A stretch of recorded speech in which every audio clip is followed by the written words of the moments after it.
Assalamualaikum warahmatullahi wabarakatuh. Perkenalkan, nama saya Masni Rahmayanti Gajah, NIM 17035021, Prodi Pendidikan Kimia. Di sini saya akan membahas tentang pengaruh lembar kerja peserta didik berbasis problem based learning pada materi reaksi reduksi oksidasi untuk kelas 10. Nah, yang pertama yang akan saya bahas yaitu pendahuluan, di mana latar belakangnya yaitu Undang-Undang Republik Indonesia tahun 2003 nomor 20 mengatakan bahwa pendidikan adalah usaha sadar yang terencana untuk mewujudkan suasana belajar dan proses pembelajaran agar peserta didik secara aktif mengembangkan potensi dirinya untuk kembali ke kekuatan spiritual, keagamaan, pengendalian diri, kepribadian, kecerdasan, akhlak mulia, dan serta keterampilan yang diperlukan dirinya, masyarakat, bangsa, dan negara.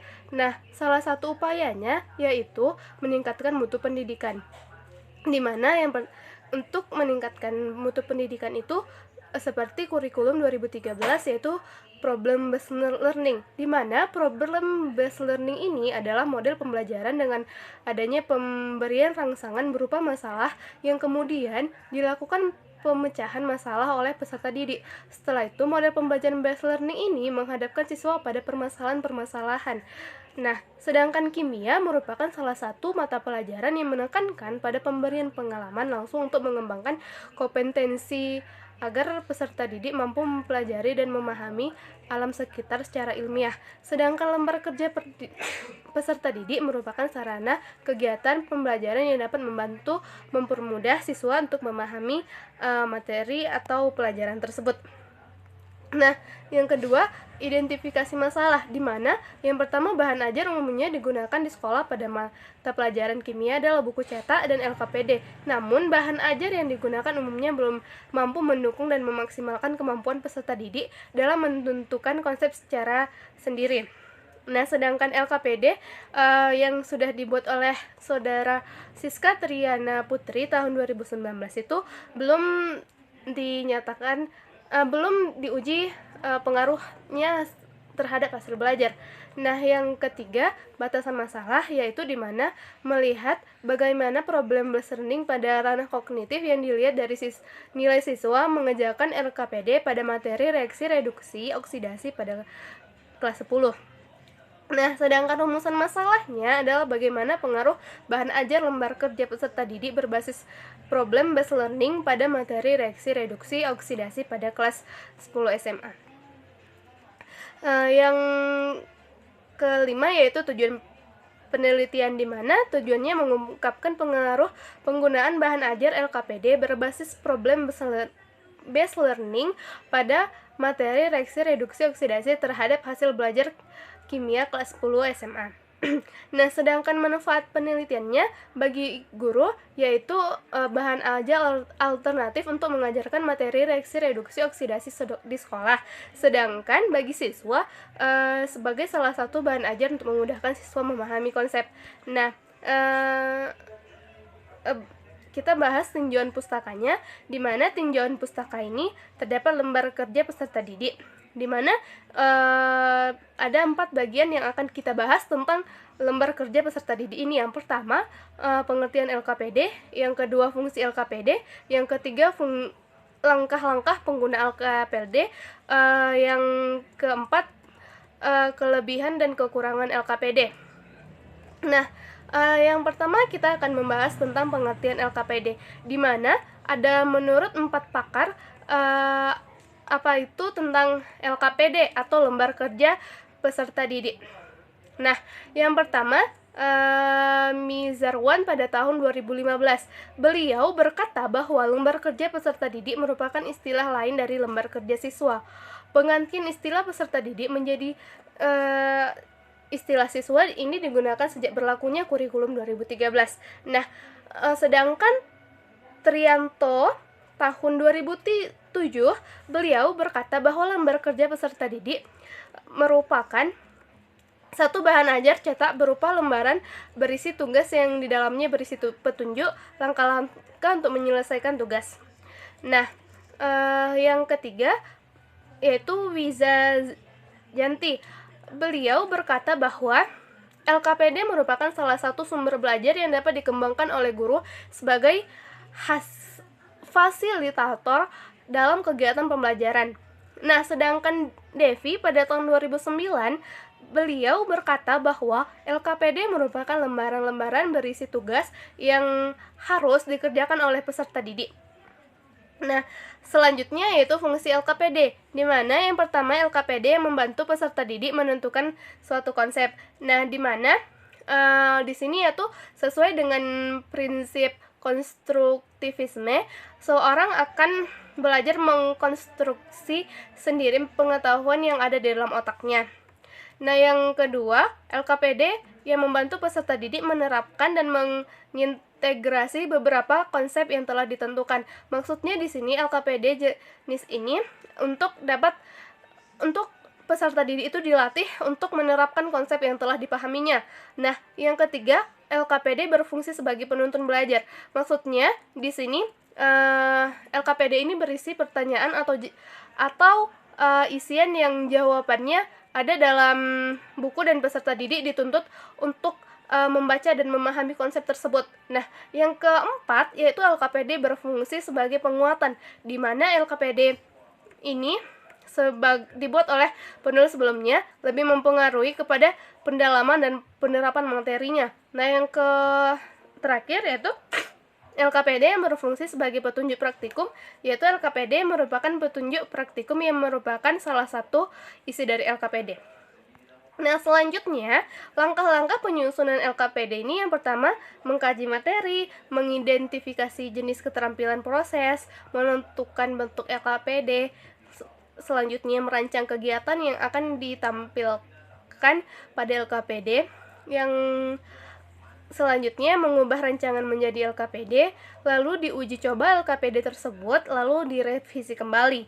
Nah, selanjutnya pada LKPD ini memiliki kelebihan dan kekurangan. Karena LKPD ini pastinya memiliki kelebihan. Kelebihannya yang pertama, peserta didik dapat belajar dan maju sesuai dengan kecepatan masing-masing. Yang kedua, peserta didik dapat mengulang belajar sendiri materi yang sudah disampaikan pada saat pembelajaran. Yang ketiga, perpaduan teks dan gambar bisa menambah daya tariknya, sehingga siswa itu mau belajar lagi. Nah, yang keempat, peserta didik akan lebih aktif berpartisipasi karena harus memberikan respon terhadap latihan yang ada di LKPD.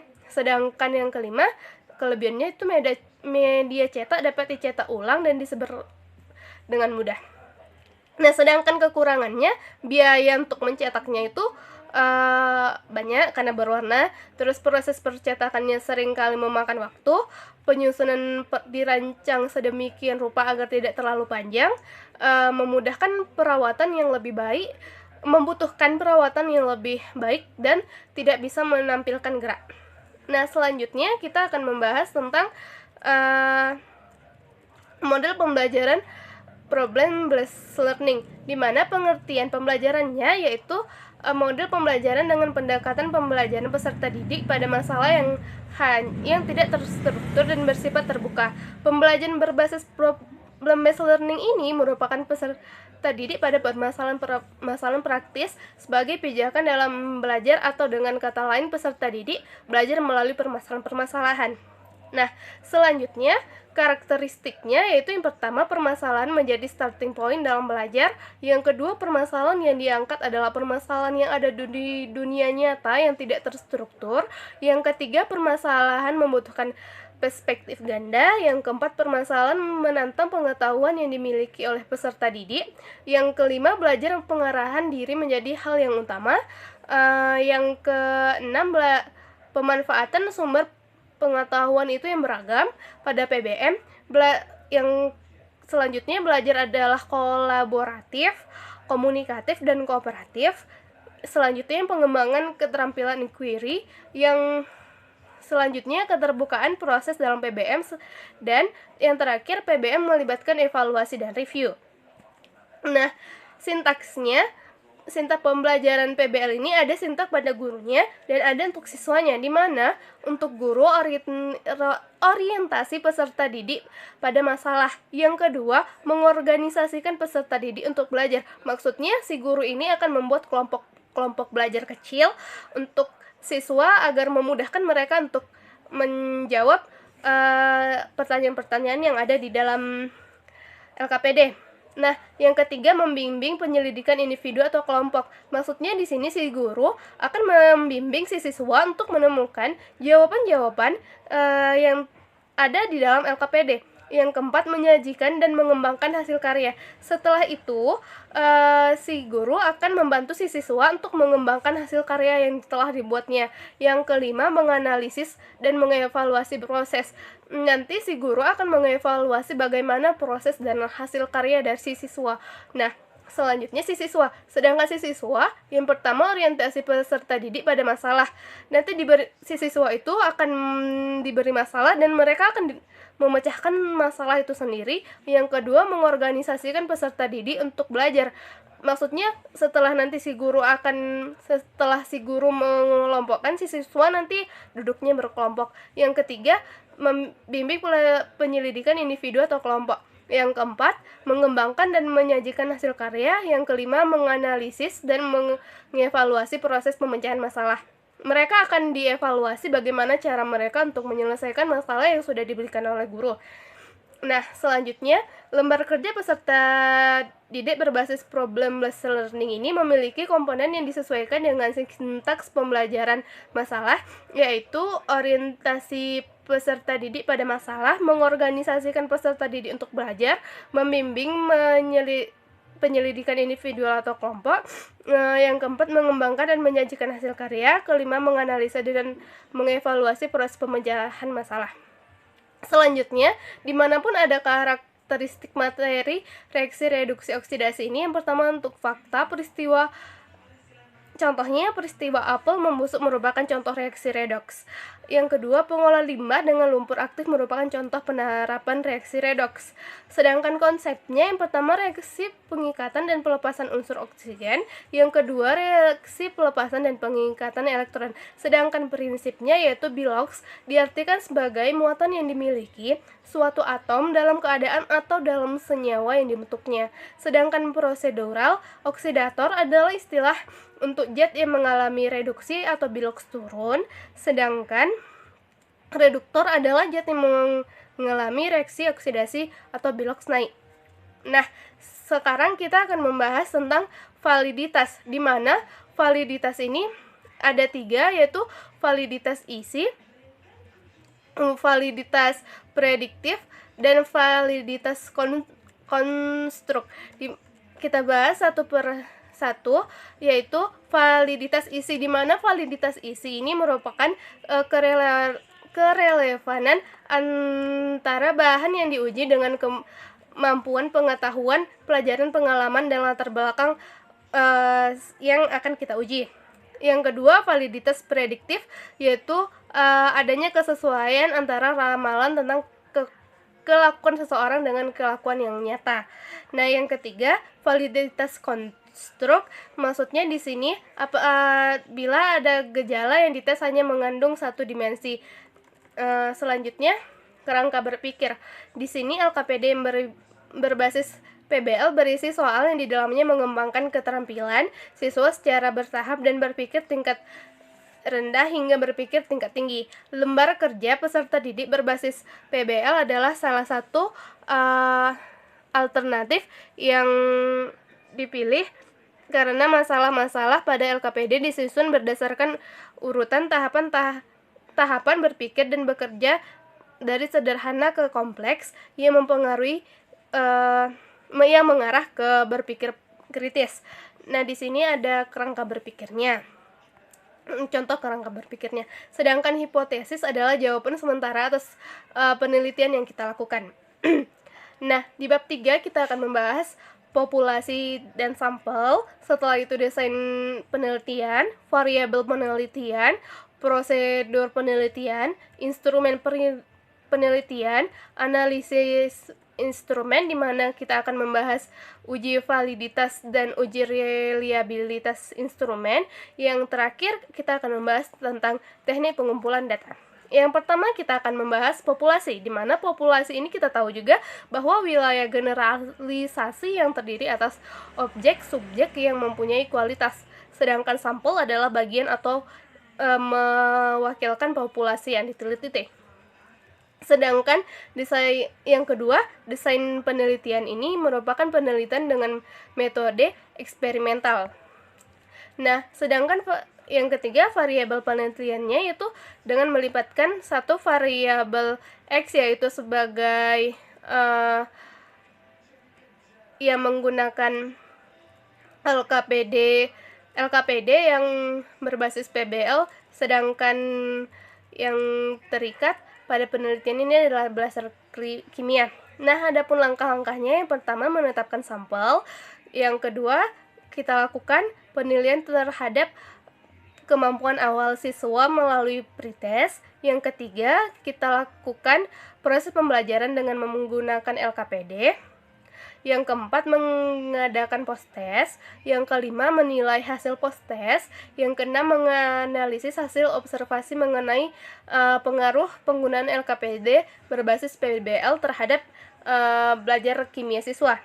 Nah, yang kelima, adapun instrumen yang kita gunakan yaitu lembar kerja peserta didik, lembar kerja peserta didik berbasis PBL, yang ketiga rencana pelaksanaan pembelajaran atau RPP, yang keempat soal tes berbentuk